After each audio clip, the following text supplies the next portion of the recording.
Talofa guys, welcome back to another episode of our end of the month podcast here on our channel. It's great to have you guys back. Sorry guys, hope everyone's okay. We are heading towards the end of March, so this is our end of the month of March podcast, where I get to answer questions from you guys on whatever topic you guys want to talk about, but mostly here on the farm. So we'll hopefully get started on that. Special fatalo for to our Inga members. But yeah, at the moment I am going to probably start making the pig's feed. So we're going to be using supplementing the pig's feed with the eggplants today, and we'll try and see what we can make for the pigs for their feed, and as a result, and we'll go through our questions as we go.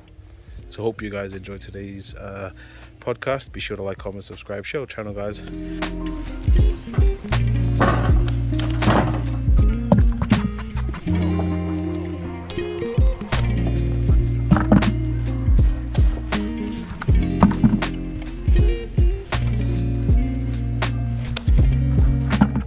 Alright guys, so we're going to get started on our first question. I do apologize because I still have chores to do, so we're going to bang out the podcast at the same time trying to fix the pig's feed. But our first question for today is from, and our only question, so this is from our community tabs, and the question is from Carol's Carol, and they're asking, there is always the tale of Kiwi kids or teens being threatened to move to the island for discipline. Is this a good idea? What benefits might these troubled youth gain from the culture and lifestyle in the islands? And do you want to adopt my kid? Haha. Love the channel and your hard work. Keep it up. God bless. All right. So, it's really, I guess the answer to that question would probably be based on, it depends. It's different people, different perspectives. Maybe back then, the way to go was to bring the kids to the islands to be disciplined. But nowadays we have parents. I mean, our parents that migrated overseas carry that discipline with them, and I guess that's why they wanted their kids to come home, back here in the island to where they experienced, the discipline here in Samoa, because Samoa is where, the culture is strong as well. And I guess, living in that type of society, where there's the Matai system, the village system, it really does help out, kids as well, get in line and stuff. So, to some degree, that's still valid, but I guess, we're still facing the same problems other countries are facing at the moment. If you've seen in recent news, the violence here in Samoa has actually gone up, and it's mostly because of the troubled kids. So, you can't expect your kids to come to Samoa back then is not the same as Samoa is now. There's been quite a lot of changes, and part of those changes is the influence on the teenagers. So, it does hold some value bringing the kids to Samoa, because especially back in the village area, because that's where the culture is still strong and the traditional values are strong, and some areas in the city. But I think the probably best to, if you do have villages, you want to bring your kids to Samoa for to straighten up their attitudes and stuff. It'll probably be best to bring them to a village here in Samoa, or your family village here in Samoa, because that's where the influence of that traditional culture, the Matai system, is strong. So I guess that's my answer to that. See, back then my dad used to work for the I don't know if anyone still remembers it, this company called Paradise Cove, and they were responsible for troubled youths in America, and they would bring them here to rehabilitate them, if they were going through, gangs and stuff, drugs and violence. So they would come here, straighten out their attitudes and stuff.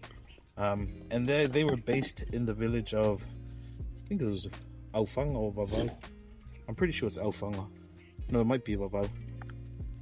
And see how that setting in the traditional where the Samoan values are still strong. So, after the period they were here, of course, their attitudes did change and they did become better people. But you know, back then it would, as I mentioned, back then it would hold value. But I guess Samoa today is to some extent not the same. Um, the youth are very troubled. They're not that keen to go to school, and even if they go to school, they fail school. So I do agree with the comments below your comment by Line Grant 4605. And they say no need to move to the island for discipline. It's the parents' job to do that. Parents need to do their God-given rights to raise children in the fear of God. Now, I actually agree with that. No matter where you take them, it's those values that parents have to teach them that actually makes the difference. So, you can bring them to Samoa. It will help. I can guarantee that. But it starts off inside the house, and that's where you start changing the attitudes and the behaviors of your children. So get the best way I do it is to get my kids involved in the chores, give them a lot of chores, not to the point where it's like running them into the ground, but just enough to let them have that sense of responsibility in the family, so they know that their input is valuable, and that they're not just kids, they are also part of the family, and they have chores to do. And that's my way of disciplining them, and as a result you'll tend to see that they actually become better as they progress through life, because it's all from here in the family.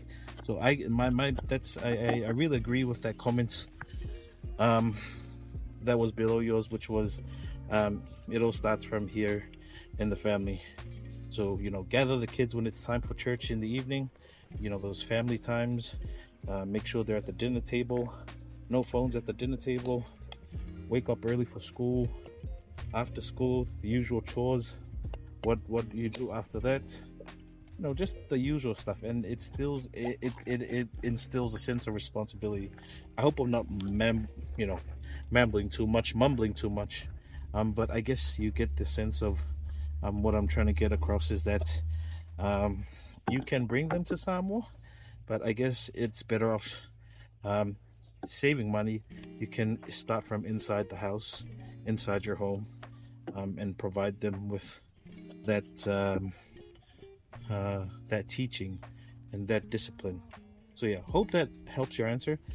Feel free to add on, guys, in the comments below. But we'll move on to the next question. Thank you for that, and I really appreciate it. All right, guys, our next question is from Lisa Snell 8927, who is another regular on our channel. So talofa Lisa. Kia ora, cuz. Kia ora. Kia ora, cuz. Your plantation looks amazing and your cows look very content. Quick question: are you allowed to drill a borehole for water on the farm? That way it's there permanently. And could you build a water trough so that so water is on tap, and could save carrying water drums? Could save carting water in drums. Anyways, can't wait for your Kai video. God bless. Fauna. All right, so with regards to the borehole, drilling a borehole, if you guys remember the new access road I told you, I'll show you guys the episode there. But that access road was actually used by the Samoa Water Authority, and that's what they do, is that they drill boreholes and then set up reservoir tanks, and then feed that tank to the water systems of the village. Now, with that access road we showed you, the reason why there was an access road there was that the Samoa Water Authority had actually drilled a borehole not too far from our plantation. And the access road in which we showed you guys was the actual pipeline from the borehole travels to the water tank, the reservoir water tank, which is just next to our house here. So we're very fortunate that there's a pipeline there, and one of the things we're trying to get sorted at the moment, we're trying to submit an application if we could actually drill a pipe coming from that main water pipe which travels along the access road and get it to come down towards the cattle farm. And that will greatly help us with, especially with what you said with regards to, you know, carrying water. It is a tedious and labor intensive process, but it's for the time being, it's the solution that we've come up for the time being until we can actually get water onto the cattle farm. We don't know if once we do set that up, if the water might be metered, and that's another disadvantage, which means that you know, we'll have to pay a water bill for that. But hopefully, you know, they can make some considerations for us. But yeah, so that's something we are working on that, because it is quite a, you know, as I mentioned, a labor intensive task, filling up these water gallons and then taking them to the cattle farm. But hopefully that goes through, and once it does, I think it'll be a lot easier for us, especially not only for the cattle, but also for the plantation when we actually need water in order to prepare the plots for planting. So that was a great question, and I really appreciate it. And yeah, let's move to the next question. All right, guys, so our previous question there was from our videos. We only had one question on our community tabs, so I was utilizing some of the questions in our comments, and that was one of them. All right, so our next question is from FS Beth 8299, and they were asking, Maloa brother, so proud of you progressing since your first video to save you watering manually. Can you make water DIY water troughs or ask around at the factories for spare bins to make water troughs? God bless, bro. Your fans from Auckland, New Zealand. Big shout out to FS Biff and the fams for always tuning into our channel. Yeah, so we do actually have a water trough at the farm, and that one was a fridge we had. Thank you, Paul. You're welcome. And that was from an old fridge we had.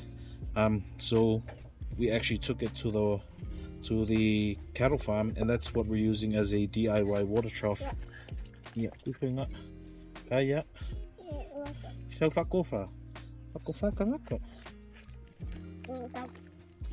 So yeah, we'll just get my daughter to say goodbye and hello and goodbye, because Hello. so go. Oh. Hello. Bye bye. Bye bye. Yan look. Get well of it. Yeah, so yeah, sorry about that. So yeah, we have that fridge there at the cattle farm, and that's what I usually show you guys when I'm pouring water. Was an old fridge we used to have here at the house, and that's what we're using as a DIY water trough at the time. So we actually built one, but the cows seem to prefer the fridge. One of the things that was wrong with the ones we did build, I'll show you guys the episode there, was that it was too big, and as a result, the cows actually could step inside the water trough and then made the water dirty. So yeah, that's what we did during COVID though. But yeah, that was a water trough we did try to build. But we also have another fridge inside the cattle farm, so there's actually two, one in the front gate and one towards the middle of the cattle farm. And the reason why we put that one there was because it could also collect rain for the cows. But the things we noticed was that the cows still enjoyed coming to the gate, and we had liked that as well, because that way it makes it easier for us to count the cows.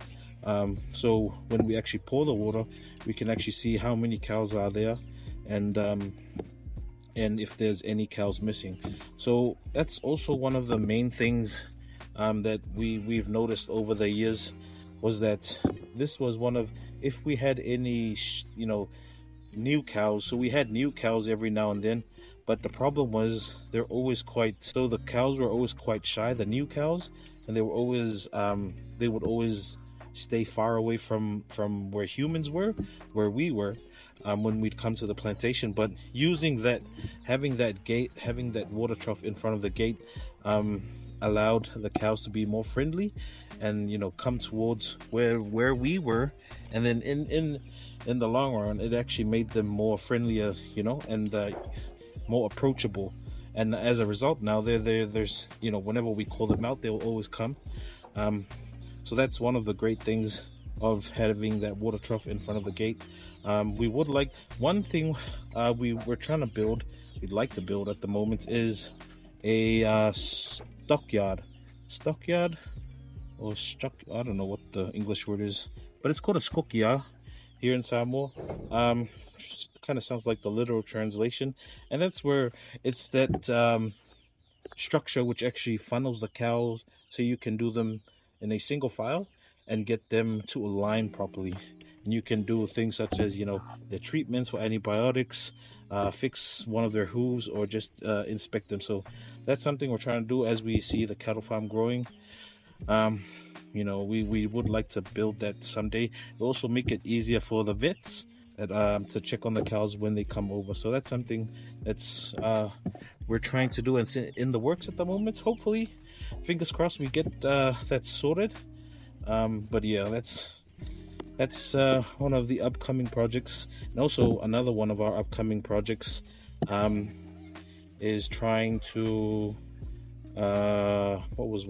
build a house at the cattle farm. So that's the other project we're trying to do. Hopefully before the end of the year, we'll get that sorted, because we would like to build a house at the cattle farm, which will make all our operations easier. And also when we have the boys come over to do the work, planting, harvesting, it'll be a lot easier because they're close to the plantation as opposed to walking from here, which shaves off about 10 to 15 minutes from their time. So having that house there will greatly help production at the plantation. But yeah, guys, I think that's the rest of our questions for our podcast today. We're just gonna take a quick break, and then we'll show you guys talk about some of the updates on our farm and on our channel, and probably call it a day. So we'll see you guys soon. All right, guys, so I'm just on our way now to take the pigs feed. We've got some papaya, if you guys saw there, some coconuts, some mo'o, and our eggplant. So yeah, some of the developments on the farm, updates. At the moment, we're still going through some planting phases at the moment. Still got a lot of plots to plant, so we're clearing possibly close to 1.5 acres at the moment. We've only just begun this week, but couldn't finish it because of time, with Good Friday coming and the long weekend. So as a result, we couldn't finish it on time, but we're probably 15 to 20% done clearing that 1 acre to 1.5 acres, and that'll be set for planting hopefully by June or July. Still harvesting taro at the moment. We're actually still exporting our taro to American Samoa, so that's a weekly thing now, and that's gonna go on, I guess, until we run out of taro. Pigs feed. Can already hear the pigs. Pretty hungry. All right, gotta feed them now. I need both hands for this, so I'll get back to you guys. So this is another thing we're trying to do.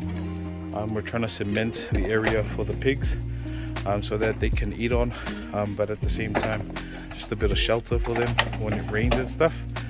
The boys were fixing up the the pig fence because they were actually starting to go out.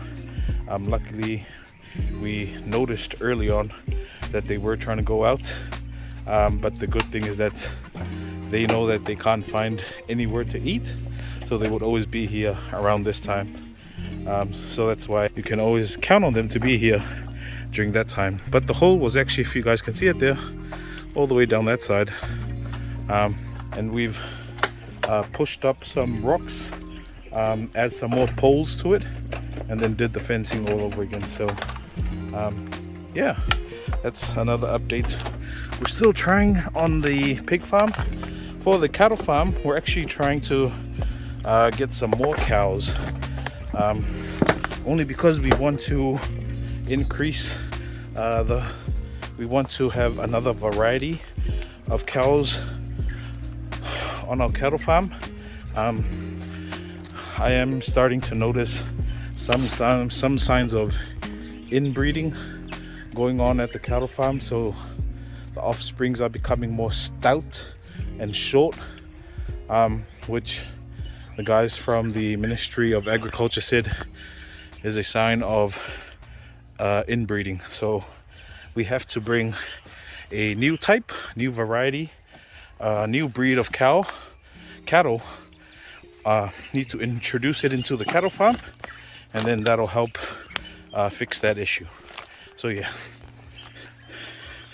but yeah, I'm just gonna take you guys to the front where our vegetable garden is, and then show you guys the last update there, and then we'll end the podcast. All right guys, so we're finally in the front here where we set up our vegetable garden and our fruit garden and our flower garden. As you guys can see, we're actually working on it there, the wife and the kids. So they've got all of that sorted. Some of the flowering plants here, I think this is called a boar. Yeah, it's probably a boar.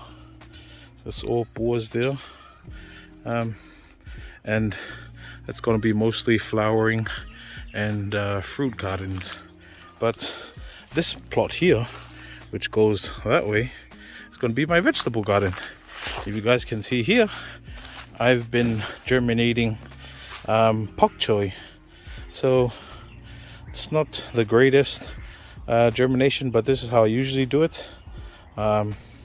Show you some pictures there of when I actually started. This was about 3 weeks ago, when I actually made the bed and sprouted the seeds. So they're growing very well, and probably give it another 2 weeks, then we'll start transplanting them over here. So we'll be making the pak choi. Pak choi is one of my favorite greens next to lauk beli, and as a result I have been growing this for quite a long time, mostly in small batches, but never really in the size that I'm about to do it now. So yeah, very exciting. But yeah,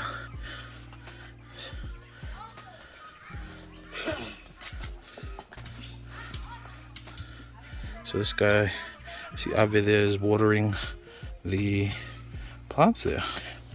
So yeah, that's some of the updates here on the farm. Alright guys, so just an update on our YouTube channel.